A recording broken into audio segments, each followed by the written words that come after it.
Quisiéramos hacer esto un poquillo más diferente, en lugar de contar penas y demás, y que fuera algo más, ya que estamos aquí, la gran mayoría, que nos mola el tema del TVO, nos gusta hacer TVO, aquí hay incipientes artistas, hay un tío que conozco de no sé qué, aquí hay gente que ya es pro, pues que habláramos de las diferentes formas de aproximarnos a contar un guión de cómic, porque los únicos que se leen los guiones de cómic realmente son los dibujantes.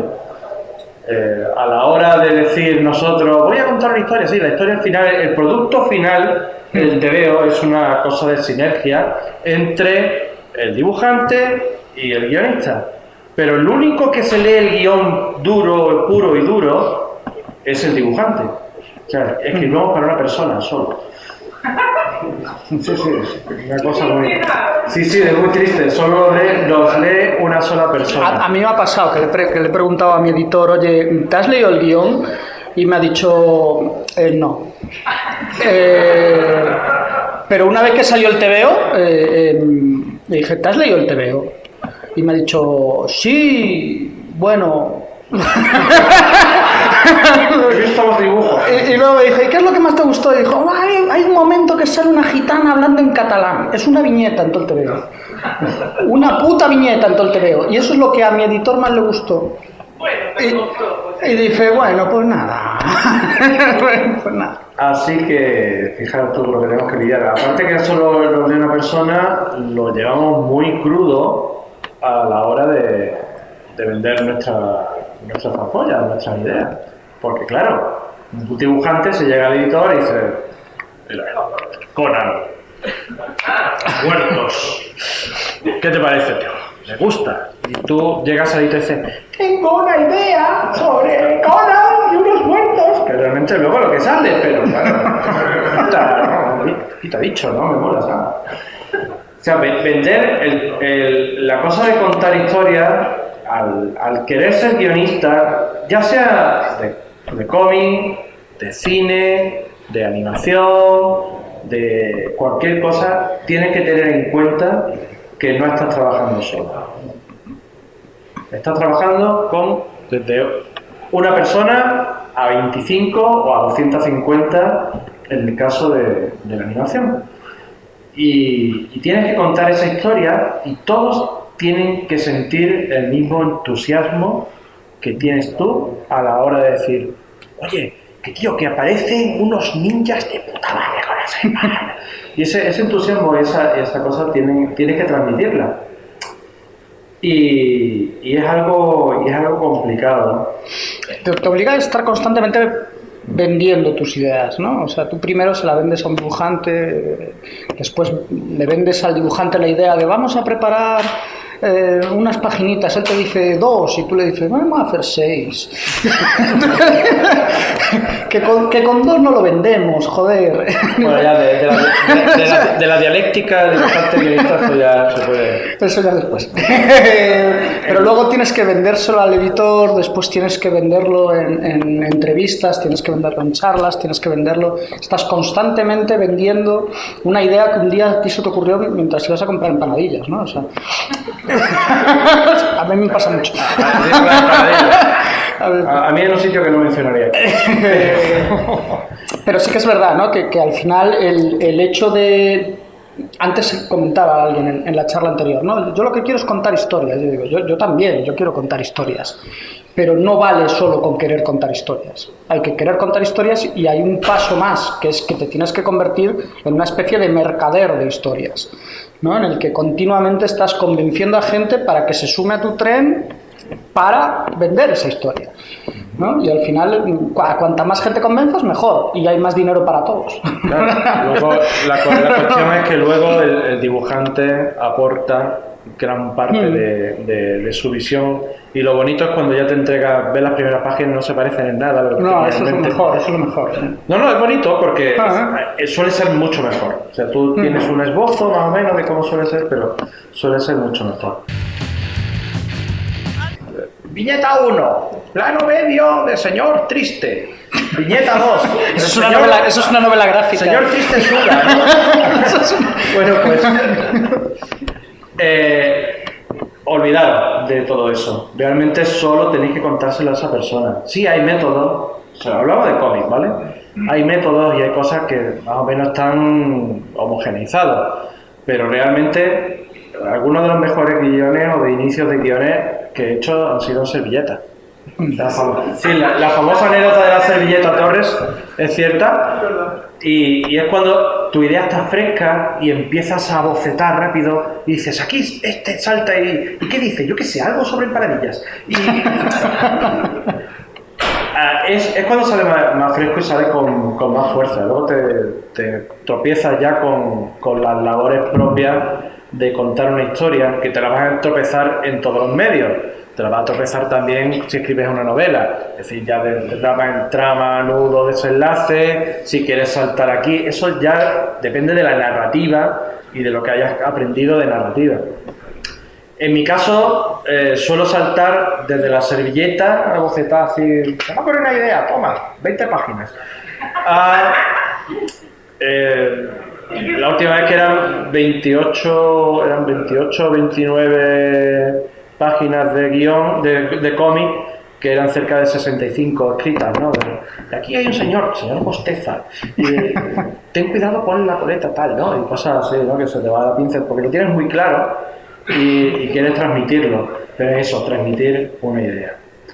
Eso en cuanto al trabajo y cuando llegáis, ¿cómo enseño el guión y tal? Y es lo que dice también Germán, el editor no se va a leer el guión en la vida, nunca. Por eso tenemos que ir nosotros de la mano de un dibujante. En el mercado francés muchas veces guionistas de renombre llegan allí y dicen, hola, soy Cidru, quiero a alguien que me haga este guión, esta idea que tengo. Bueno, Cidru otra persona, pero cuando eres un guionista nosotros, de trinchera, mi trinchera tiene más barro, pero sigue siendo trinchera. No podemos elegir, o sea, no podemos decir al editor, oye, búscame a alguien que quiero esto. No funciona así. Normalmente tenemos que establecer una relación con un dibujante y es un tango al final. Al final, dice, bueno, vamos a bailar. Nos ponemos a bailar, unas veces les pisas tú el pie, otras veces te pisa a ti, no, que llevo yo, no, mueve por el lado, ¿no? Así que al final cuando ya los dos están bailando ya es cuando sale la historia más o menos completa. Claro, depende del mercado, depende a quién le cuente esa historia. Como en toda historia todo depende, no voy a sentarme y decirle a un grupo de chavales, oye, esto es una historia infantil, perdone, tenemos 60 años y queremos ver tripas, o viceversa, ¿no? Que puede pasar. Tienes que saber a quién se lo cuenta. Entonces es lo que tú comentas constantemente, es y ahora, y esto, y al final la historia, y cuando ya está finiquitada. Sí, buscar es como un reclamo, ¿no? Buscar constantemente y luego qué ocurre, ¿no? O sea, tú empiezas con a fulano le pasa esto y en este contexto, ¿no? Y entonces lo que estás buscando todo el rato es que alguien te diga, vale, pero ¿y luego qué? ¿No? ¿Y luego qué? Y si consigues encontrar que ese y luego qué se convierte en algo que produce un nuevo y luego qué, entonces estás enganchando a la peña. Dice, bueno, pues mi historia va sobre algunos caracoles que tienen problemas y deciden montar una comuna y al final ocurre tal cosa. Y dice, no, pero haz una sinopsis completa con las relaciones entre los personajes. Pero de no más de 2 páginas. Sí. Y yo, la mayoría de las veces no sé. Sé cómo va a terminar. Normalmente cuando empiezo una historia sé cómo empieza y sé cómo va a terminar. Pero no tengo ni pajolera idea de hacia dónde me van a llevar los personajes. Ese sistema tan estandarizado de presentar proyectos, que todos lo habéis visto cuando los preguntan, mándame 4 páginas del cómic. La sinopsis. El argumento completo. La ficha del personaje. Sí, un dibujito de cada personaje. ¿A qué huelen las flores? Si este personaje se despierta un día con un dolor de barriga, ¿cómo reaccionaría? Eso viene heredado de otro tipo de guiones que son más cinematográficos, donde un actor realmente tiene que meterse en el papel, tiene que saber cómo piensa y tal, pero cuando estás escribiendo y estás narrando el TVO, tú no sabes si el profesor malvado, pues resulta que va a coger más protagonismo o va a coger menos. Eso tienes que, si lo haces todo en la sinopsis, esa unidad para presentar el proyecto, cuando te la prueban y te lo transmiten, la mayor parte de las veces estás contando lo mismo como un muerto. Carece de alma pura y dura. Es como, tengo que contarlo todo tal y como lo he puesto, pero es que se me ha ocurrido esta idea, pero resulta que si le digo que no, el editor me va a decir que no. Eso es muy horrendo, pero es como lo están exigiendo, sobre todo lo que me estoy tropezando en editoriales francesas. Y tengo una papelera grande. O luego, el guión de cómics en otro tipo de campo es muy divertido. Hace poco he preparado para una firma de un joyero muy famoso, que el tío ha visto por ahí, pues, vamos a hacer un cómic sobre joyas. Acabo de ser otro que también tiene rima fácil. Pero... Así que... cogí, hice el guión, quería una especie de superheroína, le dije que una superheroína para vender joyas no sirve, y más una joya así de tipo alto standing. Así que escribo un guión de 10 páginas para presentar esa idea digo, bueno, luego una superheroína que tal, una sanadora que sale del planeta, rollo así, y tal. Escribo el guión, estupendo, ¿os parece genial? Cambia esto por esto, lo cambia uno al principio, y luego se sientan en las cosas estas de publicidad y empiezan poco a poco con un bisturí a quitarle todo el alma. Es un proceso paulatino, donde empieza a decir, oye, este giro que has puesto aquí, de este personaje que parece que al principio es malo, pero resulta ser bueno, queremos que solo sea bueno del principio.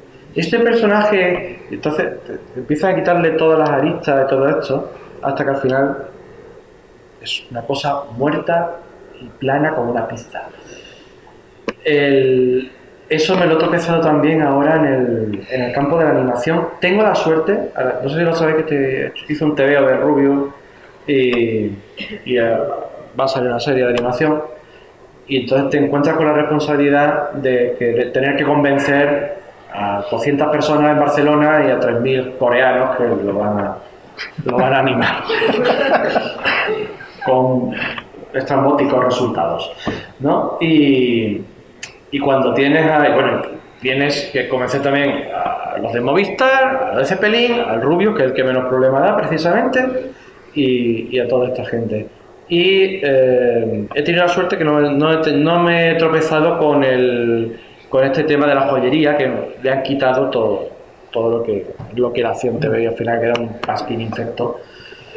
Pero te das cuenta cómo hay cosas que tú tienes muy claras y muy vivas en la cabeza, que las puedes transmitir en el TVO, pero que luego contarlas, incluso en el guión, te cuesta muchísimo. En el caso de la serie de animación es exactamente igual. Uno tiene muy claro, ahora hay un corte y el personaje hace así, se le ve un goterón de sudor. Claro, transcribe esa imagen tan visual a un texto que tiene que ir, ese sí tiene que ir homogeneizado. O sea, el guión de cómic solo lo escribes para una persona, pero el guión de animación tiene que pasar por más manos que la repanocha. Entonces tiene que estar estandarizado, tiene que seguir unas pautas, y no te puedes pasar de tantas páginas porque dicen, no, es que son 32 páginas, sí, son para 28 minutos, ¿no? Pero es que normalmente en audiovisual suele ser una página de guión, 1 minuto de filmación. Trabajo en pareo. Cuando hace calor, cuando no pongo un pijama. ¿Tú también? No, yo voy a una biblioteca a trabajar realmente, porque cuando trabajo en casa me levanto mucho a la nevera. Entonces en la biblioteca estoy más a gusto. A no ser que te vea la nevera. Lo que pasa es que le disgusto yo un poco a los demás, porque estoy con el traca-traca y la gente me mira como... me miran mal. Vete a un Starbucks. Últimamente más. No sé por qué. A lo mejor yo estoy preparando proyectos que enganchan menos, que puede ser. mea culpa. O a lo mejor hay como una especie de cansancio, porque yo llegué a un momento en el que cada vez que buscaba un dibujante, el dibujante, más que pensar si la historia le gustaba o no le gustaba, me ha pasado en varios casos, más que si le gustaba o no le gustaba, estaba pensando en dónde lo vamos a vender, dónde lo vamos a colocar.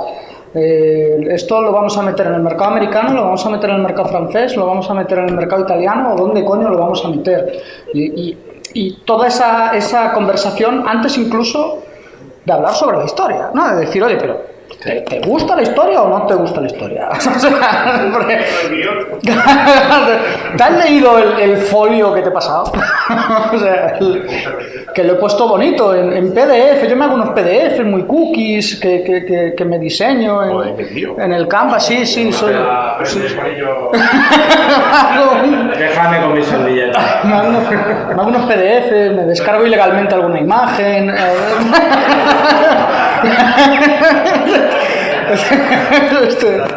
Este tipo de cosas. Y sí que es verdad que últimamente me pasa un poco eso. También es verdad que en el momento en que empecé a publicar en Francia el año pasado, de repente me empezaron a llegar un montón de correos de gente que era como: hombre, Fernando, ¿qué tal? Y yo, bien, ¿y tú? Muy bien. Oye, a ver si podemos hacer algo juntos, no sé qué y tal. Y yo, pero, hijo puta, hace 3 años me mandaste a la mierda. Te pasé mi cosa de vampiro, zombie y tal. Pero bueno, no sé, podíamos ahí intentar hacer alguna cosita, ahora que te va bien, ¿no? Y es curioso, es curioso. Y hoy viniendo en el tren, bueno, en el tren, cogí de Vigo a Santiago un tren y luego un avión en Santiago. Me rechazó un dibujante por el Messenger, entonces venía un poco triste. Sí, por el Messenger, me dijo que no veía, que no se veía en esa historia y tal. Y yo dije, pues que no te ves, pero eres tú, cabrón. No te ves, pero eres tú. O sea, no, es que el problema es que no lo sabes. No, a mí me pasa al revés. No sé si será a raíz de lo de Leitner, si tengo amigos como los Bonete, ¿no? Bueno, este año no sé. El asunto es que cuando veo a alguien con capacidad de dibujo y que tiene, no que dibuje solo bien, sino que dibuja tebeo y lo que le mueve es el tebeo, inmediatamente a mí me dan ganas de hacer un cómic con él. Es la droga que tengo, ¿no? Veo a alguien que junta 3 viñetas y digo, ostras, aquí hay algo, ¿no? Aquí se puede hacer algo. Y a veces muerdo más de lo que puedo tragar. No tengo mucho problema a la hora de crear una historia, pero sí tengo problemas a la hora de conseguir tiempo real para sentarme y escribir. De ahí la servilleta. Pero el asunto es que ninguno estamos del rechazo, ninguno estamos a salvo. Hay dibujantes a los que yo admiro muchísimo y que ahora pues me encuentro más o menos en disposición de decirle, ¿te interesaría hacer algo conmigo y tal? O a veces me lo preguntan ellos, ¿no? Torres, quiero hacer un cómic contigo. Amigo, tú, Dios, tú publicas donde te da la gana, ¿no? Sí, pero contigo, bien. Y se emociona uno y dice, ¿de qué va la historia? Mira, aquí va, un señor triste que se sube a una torre. Y me pasa lo mismo. No, he pensado algo más. Es curioso porque sabéis que más o menos me muevo en varios campos, ¿no? De la fantasía, el terror mental, la novela gráfica igual. Y los dibujantes que normalmente vienen de un campo quieren para otro, ¿no? Es decir, gente que viene del rollo novela gráfica y bueno, hacemos novela gráfica, no. Yo quiero cosas de tíos bárbaros con hachas y que se despedazan, y gente que viene de dibujar bárbaros con hachas, digo, hacemos uno, no sé, de ninjas con hachas. No, quiero novela gráfica de gente triste sudando. Entonces, me crean un poco de esquizofrenia en ese aspecto, ¿no? Pero lo curioso es que a pesar de que todo el mundo dice que el TVO, con todo la voluntad, ya no es un arte popular, ¿vale? Tiene vocación de ser popular. No es un arte que nació para estar expuesto en museos, no es una cosa de consumo, es decir, lo veo, lo disfruto. Hay cosas que pueden trascender, pero la mayoría de lo que creamos es efímero, y más en un tiempo en el que estamos viviendo, donde el ocio se mueve tan rápido. Y claro, cada vez que empezamos una historia, todos creemos que vamos a hacer algo ahí que va a durar. Esto lo leerán dentro de 100 años, ¿no? Y no, realmente no va a pasar eso. Lo van a leer, una generación pues podrá disfrutar más o menos y tal. Entonces, esta idea que tenemos todos de cuando empezamos una historia, de ese afán de trascendencia, de que lo que vamos a hacer va a marcar eso, muchas veces es el camino erróneo y el peor camino para conseguirlo. Precisamente quizás las cosas que están hechas con más cariño y con más voluntad y con más parte de ti tienen, digamos, más oportunidad de convertirse en algo más permanente que sentarnos y hacer, ahora voy a hacer un novelón gráfico así grande y voy a tocar 40.000 rollos profundos de gente que menstrua, llora y tal, porque eso es lo que parece que es profundo y realmente no es el camino. El camino de quizás realzar nuestro trabajo y decir, oye, que nuestro trabajo vale, eso ya ha pasado. El cómic es apreciado precisamente porque es minoritario, ya no es popular. Y como es minoritario, y asumámoslo, ya no tenemos por qué decir, oye, que esto es guay. No, ya se encargan, ya nos encargamos nosotros mismos de decir que es guay, no hace falta que lo digamos. Sin embargo, al lenguaje no le ocurre nada. ¿Vale? El mismo que te veo en papel, estamos hablando de cifras yo soy un bestseller y ¿cuánto he podido vender de algo? 15.000 copias. Me veo con un canto de los dientes, ¿no? Y normalmente un TVO que saque mío tira 1.000 copias. Estamos hablando de 1.000 copias.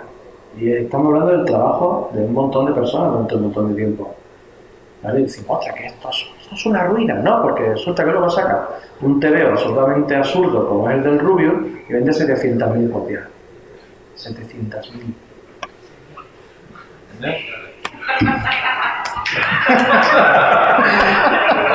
No, ¿qué es lo que pasa? Ese TVO iba dirigido a gente que no lee TVOs, ¿vale? Que no estaba envuelta en ese hálito de decir, tengo que hacer algo brutal y trascendente. Al lenguaje del TVO no le pasa nada porque colocas un cartel en la calle con un bocadillo y la gente lo sabe leer, aunque no haya leído en su vida. Y a mí me emociona ver las cosas, por ejemplo, cuando hace Sasi, cuando Sara hace su TVO y busca caminos alternativos. ¿Por qué? Porque llega mucha más gente. Esto que has comentado de la aplicación que incluye GIFs, que incluye tal. Yo hace poco he visto estos chavales, los webcomics estos japoneses, que son para leérselo con un dedo en el móvil. Y lo va filtrando y están hechos para leerse los trayectos estos de metro, súper largos, y el lenguaje de cómic con un formato diferente, pero al lenguaje no le pasa nada. Sigue siendo el mismo que desde Yellow Key. Entonces, que nosotros como creadores, dibujantes, como guionistas, como coloristas, con todos los equipos que se forman, lo que tenemos que tener muy claro es a quién le vamos a contar esa historia y para qué propósito. Y despojarnos un poco de ponernos el manto de es que somos autores. Es una forma de venderse, tan buena como otra cualquiera.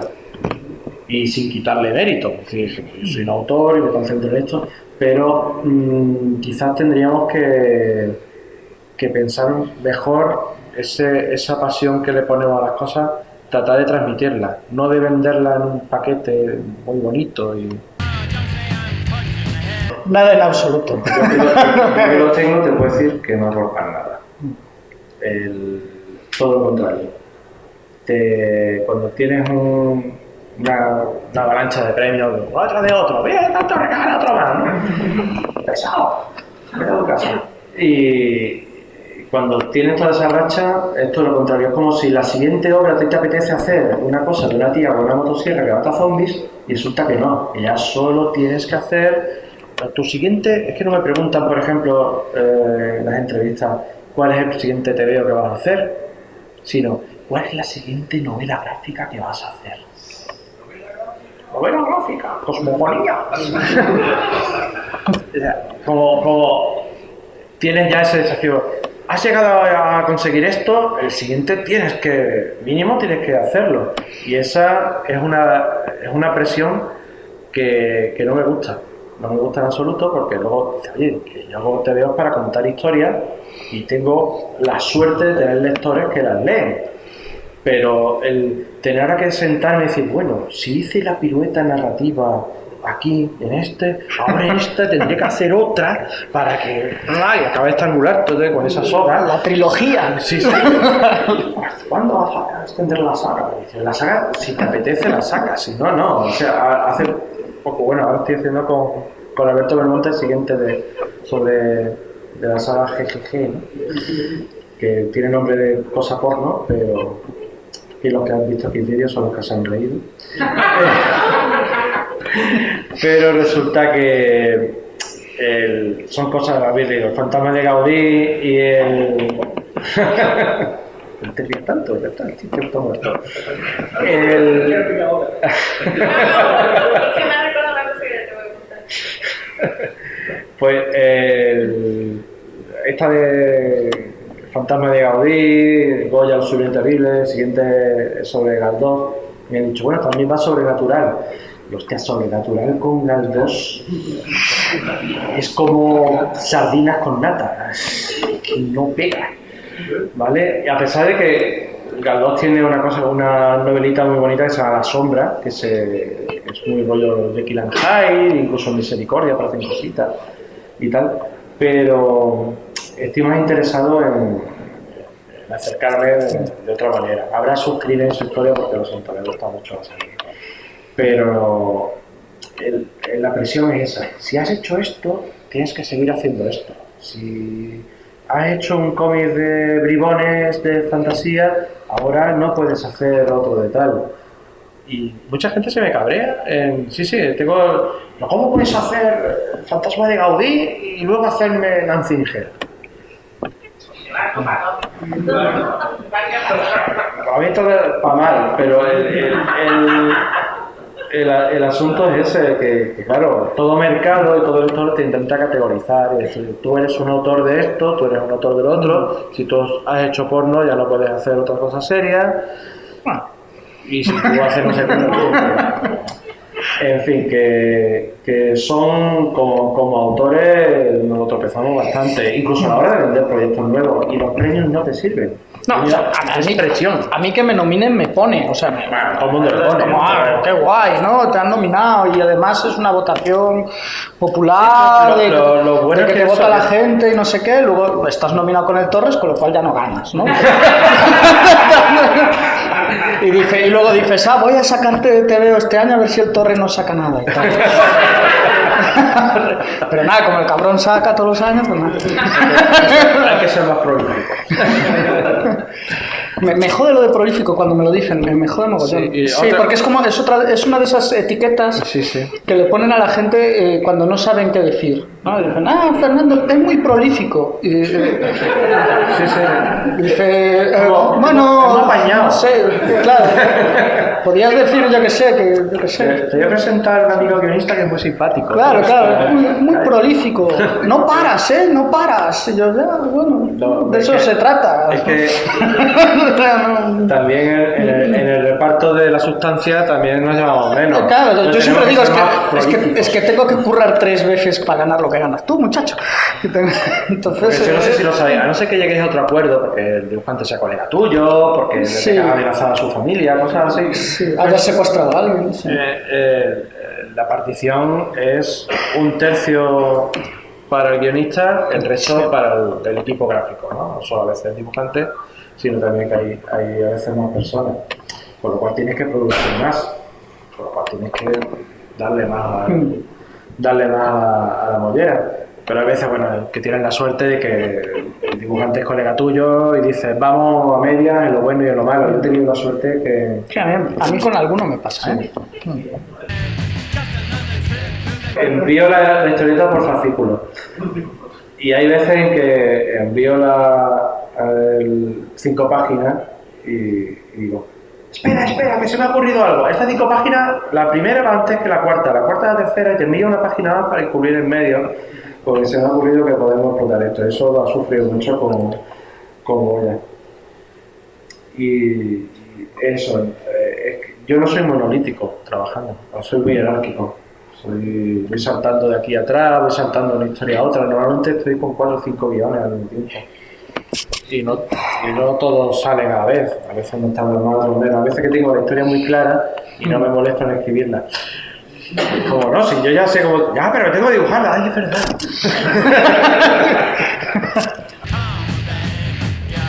El último libro que va a salir ahora, El espíritu del escorpión, 28 de junio en todas las librerías. Edita Panini, 14 euros. Ya de verdad. Me pasó que yo me lo quería tomar muy, muy en serio porque era una novela gráfica de gente sufriendo mogollón y entonces me hice una escaleta que llevé a 6 versiones de escaleta, ¿no? O sea, cada vez que la escribía, antes de enseñársela a nadie, me decía, no, pues esto lo tengo que retocar, esto lo tengo que tal, esto tal, ¿no? Y cuando enseñamos el proyecto, nos pasó que nos costó un poco encajar el proyecto, encontrarle un editor que apostase de verdad por el proyecto. Y sí que es verdad que después yo cogía esa escaleta y decía, hostia, pero es que la historia me está cambiando, ¿no? Es que me está llevando a otro lado. Y yo iba a contar o sea, lo que iba a contar en lo que era, digamos, el primer acto, por hacernos una idea, es en lo que se convirtió el TVO al final. Y todo lo demás lo deseché, porque no me decía nada, era algo que no me... que era un poco lo que decía él antes, ¿no? Que a partir de cierto punto ponías el piloto automático de, pues tiene que pasar esto y en este momento tiene que haber un giro y en este momento tiene que pasar no sé qué y tiene que tal. Y a todo eso le prendí fuego y dije, no, a tomar por culo, ¿no? Y yo no se lo conté a nadie. O sea, es decir, Los editores no se leen. los editores no se habían leído la escaleta, ¿no? Entonces cuando se leyeron el TVO, que esta vez sí que se lo leyeron porque me cambiaron de editor, esta vez sí que se lo leyeron, me dijo, pero esto es muy bueno, no sé qué, esto es la hostia y tal y cual, es maravilloso. Y dije, vale, ahora sé seguro que no ha salido la escaleta. Porque digo, hostia, es que, tío, o sea, no tiene nada que ver con lo que firmamos, ¿no? Pero sí que es verdad que sigo teniendo ese... Yo necesito tener organizada la historia en mi cabeza, aunque luego la vaya a alterar, aunque luego la vaya a cambiar, o me aparezca un personaje que pienso en un momento que es un personaje de estos bisagra, que te sirve para enganchar tal cosa con tal otra, y digo, hostia, el bisagra este, ¿cómo me está poniendo? ¿Cómo está? El bisagra, ¿no? Y de repente dices, coño, pero es que este tío tiene una historia, este tío tiene una trama, tiene algo ahí que a lo mejor lo agarro y lo conviertes en otra cosa. Por eso sí que es verdad que el mundo este de vender dosieres con 4 páginas y tal es una trampa, es una puta trampa, porque llega un momento en que tú estás vendiendo algo que sabes que luego no vas a llevar por ahí o que le vas a dar vueltas y que a lo mejor el que te lo ha firmado te dice, no, yo es que quiero esto y te estoy pagando por esto. y ya te da un adelanto además, ¿no? Entonces es como, uff, ¿no? Y a veces te dan accesos de ansiedad, ¿no? De decir, hostia, pero es que qué putada, ¿no? Porque yo quiero llevarlo por otro lado, pero no sé si puedo. Pero es que yo, por ejemplo, en este último trabajo, incluso mientras iba escribiendo, yo no había cerrado la etapa de documentación. Es decir, yo seguía escribiendo y seguía leyendo y seguía investigando y seguía tal. Entonces, iban apareciendo cosas que yo decía, hostia, pues es que esto lo tengo que meter. Es que esto lo tengo que meter, sí o sí. Y entonces se lo mandaba a Pablo y Pablo me decía, oh, joder, está de puta madre, pero me cambias ahí los esquemas. Y yo decía, ya, tío, yo lo siento. Total, ¿no? Sí que es verdad que una vez que cierro el guión, yo no lo toco más, o sea, es decir, una vez que ya está cerrado, no soy de estos que vuelvo porque se me ha ocurrido otra cosa y no sé qué y tal. Yo sí que es verdad que llega un momento que digo, lo cierro, porque si no, no acabas nunca. Es que si no, no acabas jamás, ¿no? Entonces... Yo pongo el rótulo. Ya.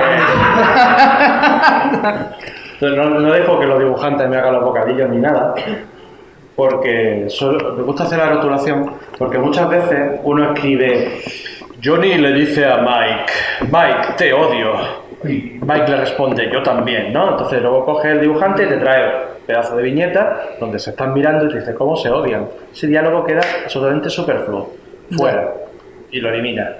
Entonces hay otras viñetas en las cuales, pues por H o por B, tú te das cuenta de que aquí pegan mejor un remate de otro diálogo.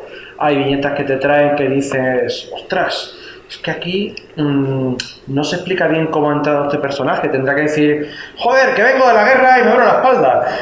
Entonces, claro, el tipo no lleva casco ni nada y dice, pues este viene a la guerra, tendrá que decirlo, ¿no? Entonces tienes que cambiar, sí, tienes que cambiar. Entonces hasta el último momento, cuando el dibujante ya me pasa la página, suelo cambiar montones de cosas, casi siempre es quitando diálogo, porque tiendo a sobreescribir mucho los diálogos, pero llega el dibujante y dice, o sea, es que este rollo de aquí se sintetiza con esto y te das cuenta y dice, diálogo fuera. Y luego le dice, oye, pero me dijiste que aquí iba un diálogo súper ganso. Y dice, pero queda mejor la viñeta muda. y suele pasar, y hasta el último momento estoy retocando los diálogos hasta el final, porque, como he dicho, es un baile. Y cuando llegan las páginas, es el dibujante el que ha empezado a bailar y eres tú el que tienes que ir detrás y seguirlo y depurar. Muchas veces en los diálogos, en los guiones pongo, aquí este personaje expresa sus sentimientos, deja un tercio de aire para el bocadillo. Esos son los diálogos. Por lo que pueda pasar. Sí, no, el famoso deja un tercio de la viñeta de aire para los bocadillos suele ser muy mío, digo, porque yo no sé, sí, el tío se va aquí a lanzar un rollo, no tengo ahora ganas de escribirlo porque va a depender mucho realmente de la expresión que le ponga el dibujante. El dibujante lo pone así, digo, hostia, esto pega un dramático. Si está así, bueno, pega una confesión mucho más triste. Todo depende de eso, porque hay veces en que el dibujante pasa olímpicamente de ti, dice, he dibujado un tanque, no sé, una historia de flores, he dibujado un tanque, pero me mola un tanque.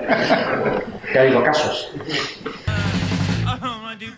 Soy un poco raro porque yo no escribo un guión de cómic, ¿vale? A mí nunca escribo un guión de página 1, viñeta 1, la viñeta 1 es apaisada, la viñeta 2 es no sé qué, la viñeta 3. Eso solo lo hago si me lo exige el dibujante porque no quiere encargarse de la narrativa. Yo lo que hago es escribir un guión cinematográfico, tal cual.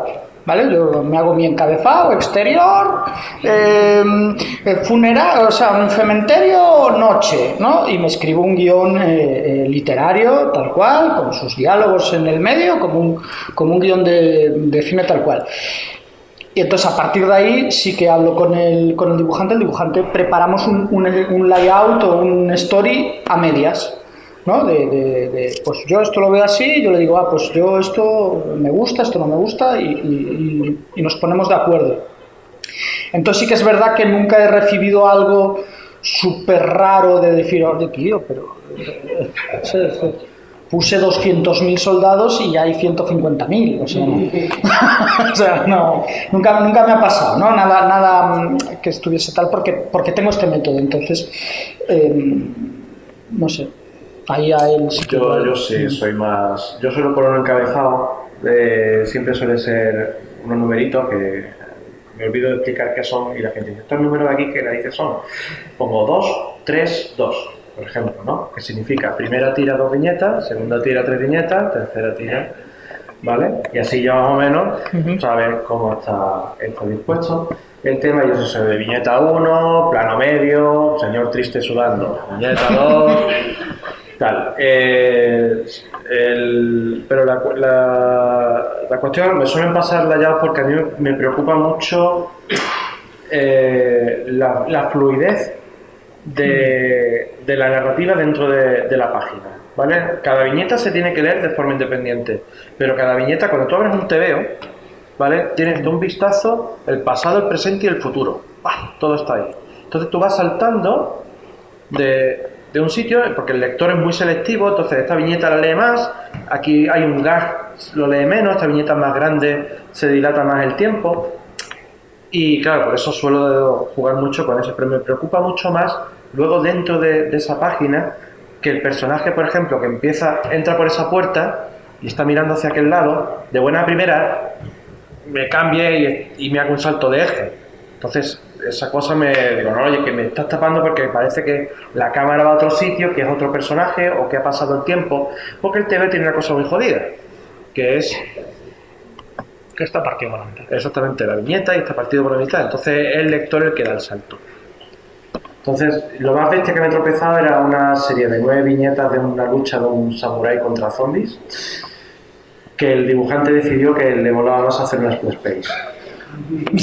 Entonces, Dios, claro, le digo, oye, que son solo siluetas. Las split space de la muerte. Sí, era como, digo, vamos a jugar aquí como el teatro de marionetas, de tipo japonés o chino, ¿vale? Entonces solo vamos a ver las siluetas y el tío, van llegando los zombies, los va matando con y solo siluetas, no es fácil porque son solo siluetas. El tío se hizo ahí un Conan ahí, ¡ay! Yo, ¿qué mierda es esto, tío?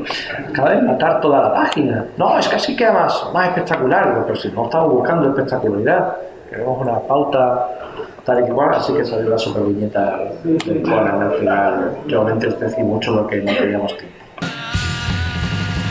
La documentación es muy bonita, ¿sabes? Porque aprendes un montón. Y entonces cuando estás aprendiendo, te lo estás pasando bien, quieres seguir. A veces la documentación suele ser un estorbo, en el sentido que te mata lo que es la narrativa de lo que quieres contar. Todo depende de lo que estés contando. Tu historia tiene que ser creíble porque es un entorno realista y quieres que tenga rigor histórico. Al máximo, porque siempre va a aparecer alguien que te va a decir, perdona, pero es que el avión ese del cable, siempre, ¿no? Pues en 1800 no había zapatos de tacón de 3 centímetros, había de 2,5, y estaba todo medido en pulgadas. Pero sin embargo, si estás haciendo un TV de ficción, permítete la licencia de no ser... Tienes que saber siempre lo que te saltas, ¿vale? Es decir, oye, voy a poner aquí un tío, una espada que no es de la época, voy a poner aquí la roja con una katana, que está en la otra punta del mundo, pero sé lo que me salto. Sé que en aquel tiempo la gente iba de otra forma. Y luego, entonces, para saltártelo, documentate. Y para hacer algo de rigor histórico, el límite te lo tienes que poner tú, pero puedes caer en el extremo enfermizo de documentarte, de decir, basta. Lo que sí te recomiendo es que no te documentes y luego escribas. Escribe mientras te documentas. Eso es lo que iba a apuntar yo. Es importante que un proceso no vaya separado del otro. Es decir, porque hay un momento en el que tú en la documentación vas a encontrar un tope, vas a encontrar un basta, ¿no? En el momento en que tú ya tienes más o menos armada la historia y de repente encuentras que el tío sobre el que estás investigando tenía la uña del dedo izquierdo del pie rota y se le infectó y le tuvieron que cortar una falange, y ya dices, hostia, igual me estoy pasando, ¿no? O sea, quiero decir, ya te has metido tanto que no eres capaz de discriminar entre lo que te está siendo útil y lo que no, y al final estás acumulando carpetas y carpetas de material que no vas a poder meter en el TVO. También hay dos tipos de documentación. Una es la previa a la historia, es decir, quiero hacer algo sobre, ¿qué te digo yo? Blas de Lezo, que está haciendo aquí Guillermo Borro. Voy a me leo la herida, me voy a la página de Wikipedia, voy saltando aquí y allá, los artículos, miro todas estas cosas y después tienes la historia, te planteas la historia y buscas la documentación adecuada al periodo, porque es como si empieces en ese bucle, como nos pasó a mitad de Goya, porque era que no hemos sacado Godoy, hostia, pero hay que sacarlo, hostia, ¿pero qué no hemos sacado en la época que fue a ver al rey que dijo tal? Pues habrá que sacarlo. Entras en un... Estaba en aquel entonces, se dio un paseo, se daba por las tardes paseo Goya con Godoy en el carruaje por la zona de Aranjuez, me cago en la puta, ¿lo vamos a poner o no? Y entras en un bucle muy, muy malsano, entonces mejor luego decir, la historia es esta y la documentación que necesito es esta otra. La documentación en dos partes, una previa, que es la divertida, en la que aprendes y miras mogollón, y luego lo que necesitas para cada escena. Y siempre habrá alguien que vendrá y te dirá que el cable de ese avión no es el que corresponde con la tal. Siempre. Así que, total tranquilidad, tú estás haciendo un TV, no estás haciendo una tesis doctoral.